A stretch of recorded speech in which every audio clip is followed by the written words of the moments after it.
In this video, I'm going to be showing you how I installed this interior badge, and I'll also be giving you a quick review.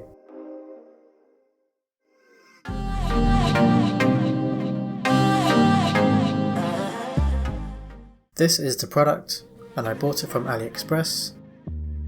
I wasn't too sure if the product was going to look good in real life, but it's actual aluminium and not plastic. This was the only colour I could find, but I really like how the black contrasts with the metal lettering. This also comes with some 3M tape, which has already been stuck onto the back. I purchased this item from AliExpress for £10.39, including delivery. A bit pricey, but it will add a nice touch to the interior. Before installing this, I would recommend giving the area a good clean.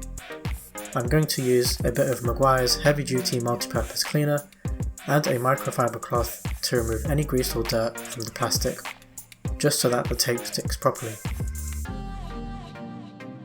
All I need to do now is align the badge and make sure it's straight, and then apply a bit of pressure.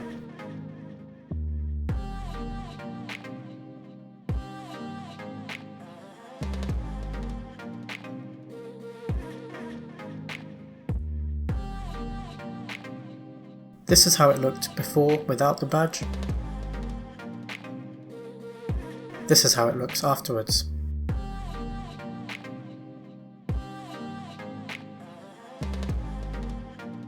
I think this badge adds a nice touch to the interior, and I really like how it looks. It's the small details that make the difference. This was a fairly short video, but if you have any questions about anything I've covered, please let me know in the comment section below. Don't forget to hit that like button if you enjoyed the video, subscribe if you want to see more videos about my MX-5 RF, and turn on notifications so you don't miss my next video. See you soon.